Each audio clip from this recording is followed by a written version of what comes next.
What's up, guys? This is Coach Grant with First Down Training, and today we're going to be breaking down CeeDee Lamb at his pro day. We're going to talk about some of the route running technique that he's done, and we're going to compare him to a couple other receivers where in some areas where I think he could maybe improve, in some areas where I think he is very, very good, and we're just going to talk about what makes him such a special receiver and how I think he had a great pro day, okay? So let's break this thing down. So the first route we got here is a comeback, right? And he gives this little speed change, and then he breaks it off, right? So let's watch it full speed, and then we're going to break it down. So come out here, little speed change, 1, 2, 3, 4, 5. Now, it takes him 5 steps to get in and out of this break, right? That's my only critique.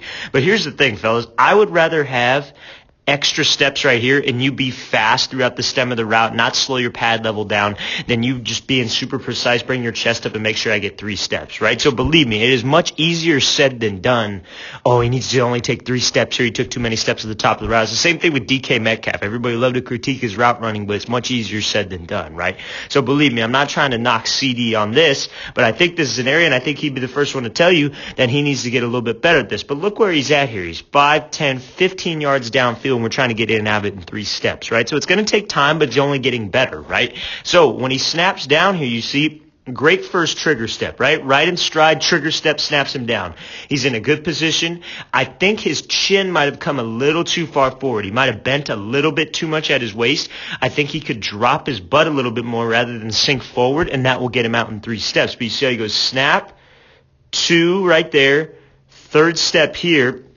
I just think he needs to pivot more at that 2nd step as well, because you see how he snaps in that 2nd step, those toes are almost straight forward. You're going to watch the clip that I'm going to show in a second. If we could pivot off that 2nd step, that will get your hips turned and drive you back to the ball, right? But he steps with the 2nd one. That's 3, 4, 5. So you see how he makes that break at 15. He kind of drifts up almost to 20, right? So that's one of those things where I would rather have it be 3 steps just so he could get in and out of the break a little bit quicker, right? So the quarterback get it out of his hand, get this thing thrown out of his, not have to sit back there and hold the ball a little bit longer than he needs to, right? And now you might say, oh, well, those 2 extra steps don't make a big difference. It makes a big difference at that next level where he's going to be going, right? Going to be an elite receiver, going to be a wide receiver 1 or 2 wherever he goes, okay? So that's one of the things I think he needs to improve on right here is just eliminating those 2 extra steps, trying to drive out of the break right there. His hands kind of drop. If he continues to run his hands and pivot off that 2nd step, he'll get out of it faster. Let's watch it full speed now, okay? So now we're going to take a look at a clip after this of Van Jefferson, right? Not his publicized wide receiver, but runs the same route, same kind of hesitation right here, right? Now he's bursting up. Now let's count his steps.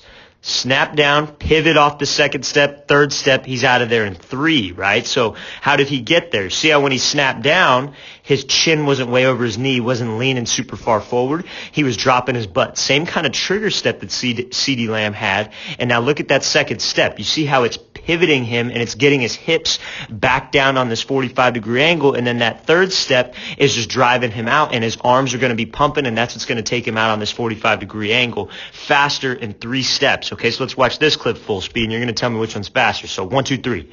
In and out of this thing. See, that's a much smoother break than the one we saw before, right?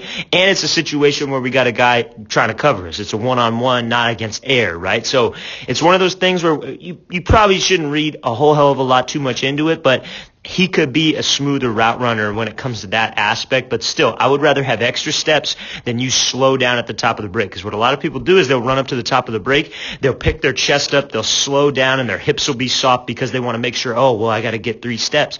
No, the whole goal is to get the DB in a back pedal. If you get separation, you get separation. The whole goal is to get DB to bite on the fade or overcommit if it's like a man coverage situation running on your hip, and then snap it down and get him to shoot by. That's the whole goal. The stem is, I think, more important, because if we could push vertical and sell vertical and have that aggressive trigger step and be out in 5 steps, I still think we're going to get separation. Just obviously 3 will get you more separation. Okay, so we're going to see a little bit of the same thing here on this curl. So he's running off the 4th outside, 1, 2, 3, 4, 5, right? It could just be a little bit sooner. Now, again, look how fast he's coming off right here. No indicator with his pad level. Now, if he's attacking a safety in this situation, I know damn well that safety is going to be in a back pedal, right? That safety ain't going to sit there on this, and he's not going to be expecting a break when CD comes out with this pad level, selling vertical, with his eyes straight forward. Everything about this is saying that he's just running right up the seam, or right up the hash right now, and going to take this thing vertical, maybe going to run a deep post, and that DB's in a back pedal, right? 100% of the time. I would rather have this than 3 perfect steps at the top and not have this, right? So again, you see off that 4th outside, he's snapping down, right? That's a really good trigger step. That's how you change direction, guys. If you have a coach that tells you to beat the drum at the top right here and shatter all these feet, don't listen to that, because here's the deal. You're not going to be able to run full speed and beat the drum. You're going to drift, and you're going to take more than 5 steps. You're probably going to take 7 or 8 steps. But when you have this trigger step right here, it drops your hip aggressively. You bring your chin to your knee. That's how you stop going full speed. You guys have probably all, when you were younger, run like from your friends, and you've turned like a tight corner, and you probably lean back and you chatter your feet and you turn, right? We were all taught wrong, right? We should have been going forward. We should have been bringing my chin to my knee, dropping my butt, dropping my hips on this trigger step here, right? Now he's trying to run this curl. Second step. Look at that second step again. Toes are forward. I think he could work on pivoting off that second step, and it already gets his hips around, right? Does that make sense, guys? I don't want it to be your toes straight forward. If you could pivot on that second step, that will get your hips to turn more. And I know this is real technical, but I know this is something that I guarantee you he's going to work on it. But this is something that you guys can work on if you struggle on taking too many steps at the top of the break right here. You snap, you pivot, and then you drive off the third rather than those 2 extra steps that take him out. And now he's running back to the ball. It could be 2 less steps, right? It's all about getting rid of wasted motion. But again, like I said, easier said than done. You have to work this a lot. Let's watch this route full speed one more time. But like I said again, I'd rather have the speed of the stem of the route. Now here off this 4th outside, 2, 3, snap down, 2, 3, 4, 5, okay? Make sure that we try to get out of it in the least amount of steps possible, but I got to sell vertical first, okay? So now he's going to be working this kind of triple rocker step move here. Let's watch it full speed, then we'll break it down. So again, he's 1, 2, 3. Coming out of this break, accelerating off. You can really see the speed that he has into the route and the speed off of the route on this clip. So now we're going to talk about this triple rocker step move here. So he goes 1, 2, 3, and he's out. Now, why would he do this, right? Why wouldn't he just come straight up and just break off of this leg right here, just try to square up this DB, try to run at him, try to get him in a back pedal and work? Because if we got to have multiple things in our arsenal at the top of the route, right? I got to be able to come out and go 1, 2, 3. Does that make sense? So I got to be able to come out 1, 2, 3, I'm out, okay? Or just 2. It really depends. 1, 2, he's out of this break, okay? So you see how he emphasizes that 1, 2, 3 here.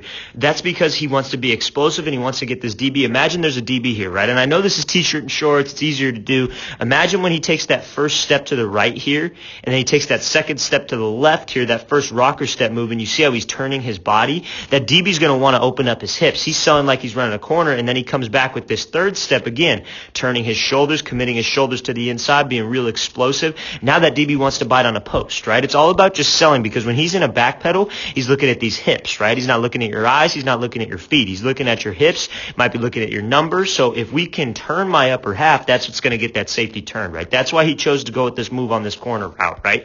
You go 3 steps like that, you get your hips separate from your upper half. Let's watch the move. He says hips, hips, hips. That's all I want to be able to see. You got to have your hips and your upper half move separate from your lower half. Your toes got to stay forward. Your feet got to stay sudden. That's how you get separation on a rocker step. Let's watch it full speed one more time.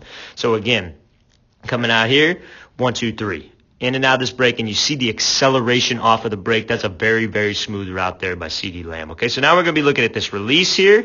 So again, chattering those feet, 1, 2, then bursting up on a fade. Let's watch it full speed and slow-mo on the catch here. So you see, ball comes up, going to go high point it. Anytime we go up for a high point, guys, we want to be strong with my hands. I don't want to be soft with my hands. I always want to go up strong, because especially in the red zone, people are going to be trying to knock that ball out, obviously, but they're going to be much physical. So we're going to talk about this, the situation of this release, and how the technique on this release I think is really great. So this would be like a corner who's in this catch technique, right? He's not right up the line. He's not trying to jam us and be super physical. He's trying to catch us. So we got to close the gap with him, work this foot fire, then still be in a good enough space to where I work this crossover 1, 2, right? So again, he works this right, left. Now again, what's going to get him separation in this situation? A DB right here is going to be looking at his number, right? So wherever my number goes, that's where the DB is going to go. So when he goes right, left, you see how his body turns. Your upper half is what gets you open, guys. Your lower half has got to be sudden. Don't get me wrong. Foot speed's important. Being quick with your feet is important.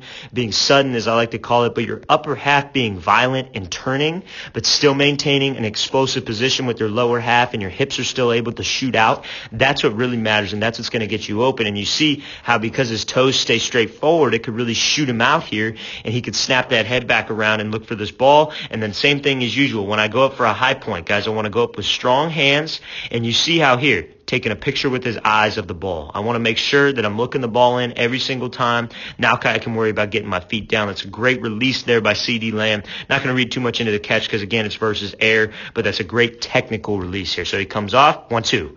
Violent upper half, sudden feet. That's the key to getting separation really on any kind of release at the top of the route. Your upper half's got to be violent. Your upper half's going to dictate where this DB is going to go. All right, guys, I hope that video gave you some value. I hope it helped your route running. And if you got any questions, please leave them in the comments, guys. I'll see you guys next time.